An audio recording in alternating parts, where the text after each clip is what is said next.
Herkese merhaba arkadaşlar. Emanet dizisi yeni bölüm analiz videoma hepiniz hoş geldiniz. Dizimizi daha rahat izleyebilmeniz için birçok altyazı dili eklemiş bulunmaktayım.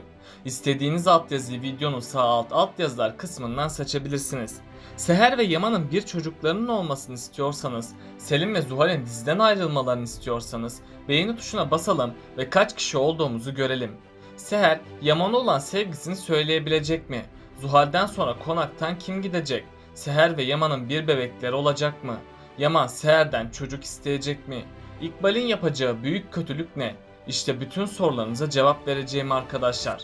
Emanet dizisinin yeni bölümünde Yaman Seher'le çok güzel günler geçirecek. Yaman bu süreç içinde Seher'e olan aşkını ona söylemeye çalışacak. Yaman şimdilik Seher'e olan aşkını tamamen söyleyemeyecek. Çünkü Yaman Seher'in kendisini yanlış anlayacağını düşünebilir. Bundan dolayı Yaman en doğru günü bekleyecek. Yaman önümüzdeki bölümde Seher'in aşkına daha fazla dayanamayacak. Bunun sonucunda da Yaman Seher'e olan aşkını açıklayacak. Hatta Yaman sahte evliliklerini gerçeğe dönüştürmek istediğini belirtecek. Seher ilk başlarda Yaman'ın bu güzel sözlerine bir karşılık veremeyecek. Çünkü çok şaşıracak. Çünkü Seher Yaman'ın bu sözlerine karşı çok utangaç davranacak. Ama sonunda Seher de pes edecek. Bu yüzden Seher Yaman'dan kararını vermek için biraz süre isteyecek. Yaman da Seher'e sen nasıl istersen diyecek. Bu karar verme sürecinde Seher ve Yaman ayrı kalamayacak. Seher, Yaman ile arasında olanları Nadiranne ve Cenger'e anlatacak. Nadiranne Seher'e Yaman'a bir şans tanımasını söyleyecek. Çünkü Nadiranne Yaman'ın ona sırılsıklam aşık olduğunu belirtecek. Seher son olarak da Cenger'in önerilerini almaya çalışacak. Cenger de Seher'deki bu Yaman aşkını görüp ona yardım edecek. Cenger, Seher'e Yaman'ın teklifini kabul etmesini söyleyecek. Çünkü önceki bölümlerde Cenger yine Seher ile konuşmuştu. Cenger senin yoldan önce bir yoldaşa ihtiyacın var demişti. Seher de bu sözler üzerine Yaman ile evlenmişti. Yani önümüzdeki bölümde Seher bir karar verecek. Seher Yaman'ın bu teklifini kabul edecek. Yaman da Seher'in aşk itirafı sonucu çok mutlu olacak. Bunun üzerine Yaman Seher'i asla yalnız bırakmayacak.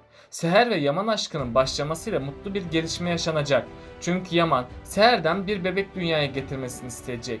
Seher her zaman olduğu gibi Yaman'ın bu sözlerine yine çekingen davranacak. Seher ilk başlarda Yaman'a anne olmak için hazır olmadığını belirtecek. Yaman da bu sözlerden dolayı çok üzülecek. Sonradan Yaman'ın üzüldüğünü gören Seher kesin bir karar verecek. Seher önümüzdeki bölümde Yaman'ın bu isteğini kabul edecek. Yaman da yakında baba olacağı için çok mutlu olacak. Böylece sonunda Seher ve Yaman arasındaki ilk yakınlaşma gerçekleşecek. Seher ve Yaman'ın yakınlaşmasıyla çok büyük bir mucize gerçekleşecek. Seher bu yakınlaşmanın ardından kendisini hiç iyi hissetmeyecek. Seher de tekrarlı olarak baş dönmeleri ve mide bulantıları olacak. Seher her yediğinden tat alamaz hale gelecek. Hatta Seher uzun süreli baygınlıklar geçirecek. Sonradan Yaman Seher'i hastaneye götürmeye çalışacak. Ama Seher onun bu isteğini kabul etmeyecek. Yaman da Seher'i yalnız bırakmamak için onu zorla hastaneye götürecek. Seher tahlillerini yaptırdıktan sonra gerçeklerle yüzleşecek. Seher bu mutlu haberi duyunca çok sevinecek. Çünkü doktorlar Seher'in hamile olduğunu belirtecek. Yaman Seher'i beklerken doktorlar Seher'in odasına girmesini söyleyecekler. Seher de hamile olduğunu Yaman'a söyleyecek. Yaman ise baba olacağı için çok sevinecek. Yaman, Seher'in hamilelik haberine duyar duymaz onun her istediğini yerine getirecek.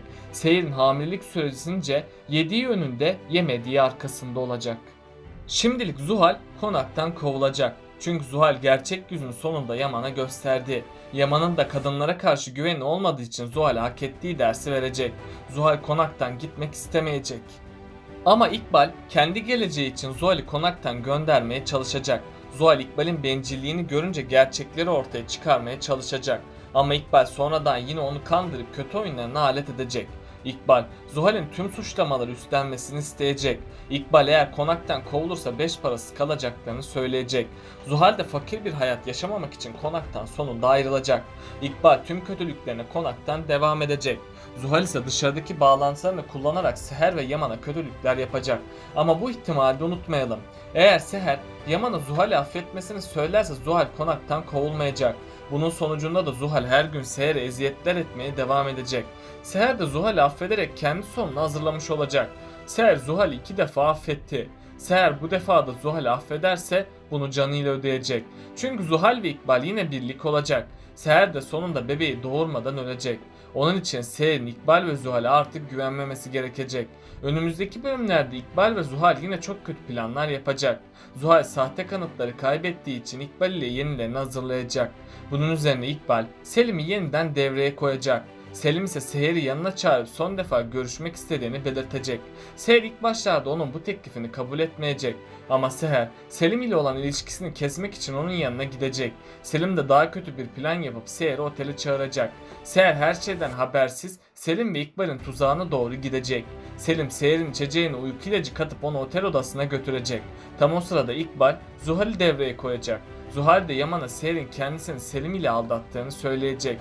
Yaman Zuhal'in söylediklerine inanmayacak. Ama sonradan Yaman geçmişini düşünüp Seher'in kendisini aldattığını sanacak. Bunun sonucunda da Yaman otele gidecek. Yaman'ın otele gitmesiyle dünyası başına yıkılacak. Çünkü Yaman Selim ve Seher'i aynı yatakta görecek. Bunun üzerine Yaman bu duruma çok üzülüp hemen orayı terk edecek. Ardından Selim hemen oradan ayrılacak. Seher de kendisine geldiği gibi konağa gidecek. Ama Seher konağa gittiği gibi çok ağır hakaretlere uğrayacak. Seher ne olduğunu anlamasa da Yaman ona tüm gerçekleri anlatacak. Seher kendisinin suçsuz olduğunu belirtecek. Ama Yaman ona asla inanmayacak. Yaman'ın annesi geçmişte evden kaçtığı için Yaman o anı hatırlar olacak. Bunun üzerine Yaman, Seher'in de annesi gibi bir insan olduğunu sanacak. Ve Yaman Seher'i konaktan kovmaya karar verecek. Seher de konaktan kovulduğu için Nadire annenin yanına sığınacak. İkbal ve Zuhal amaçlarına ulaştıklarını sanıp çok mutlu olacak. Yaman, Zuhal'i konaktan kovduğu için onu konağa geri çağıracak. Zuhal de yeniden konağa dönecek.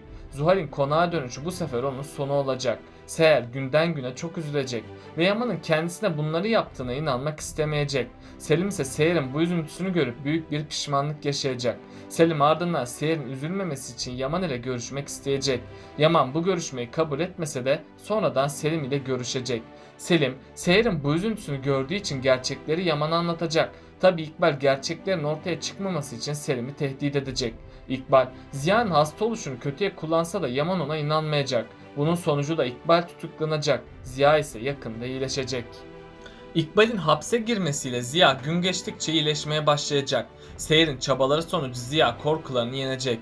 Neslihan ise her şeyin yoluna girmesi sonucu evlenme kararı alacak. Fırat da konağa gidip gelmeye devam edecek. Bunun sonucunda da Fırat'la Neslihan arasındaki bağ güçlenecek. Neslihan'a aşık olan Fırat için de güzel günler gelecek. Nadire anne de bunun üzerine Neslihan'ı Adalet Hanım'dan isteyecek. Böylece Fırat ve Neslihan da evlenmiş olacak. Yaman ve Ali'nin kardeş olduğu yakında ortaya çıkacak. Çünkü Arif Baba Ali ve Yaman'ın karşı karşıya geldiğini söyleyecek. Ve Arif Baba Yaman ve Ali'ye kardeş olduğunu söyleyecek. İlk zamanlar ikisi de bu gerçeğe inanmak istemeyecek. Ama sonradan tüm gerçeklere inanmak zorunda olacaklar. Çünkü Yaman araştırmaları sonucu bu gerçeğe ulaşacak. Yaman gerçeğe ulaşsa da Ali'yi kabullenmeyecek. Çünkü Yaman tüm sorunlarından Ali'yi sorumlu görecek. Bunun sonucunda da Yaman Ali'yi kardeşi olarak benimsemeyecek. Ama sonradan Seher'in desteğiyle Yaman Ali'yi benimseyecek. Kara geçmişine bir sünger çekecek ve Kara kendisiyle ilgilenmeye başlayacak. Bunun üzerine Kara, İbrahim'le hayatına yeni bir başlangıç yapacak. Artık Kara ve İbrahim'in de mutlu olduğuna şahit olacağız. Çünkü Kara, İbrahim'in temiz kalbini görecek ve Kara, İbrahim'e bir şans tanıyacak. Tabi bunu gören İbrahim sevinçten havalara uçacak. Çünkü İbrahim Kara'yı canından çok sevmektedir. Bundan sonra İbrahim ve Kara için de güzel günler gelecek.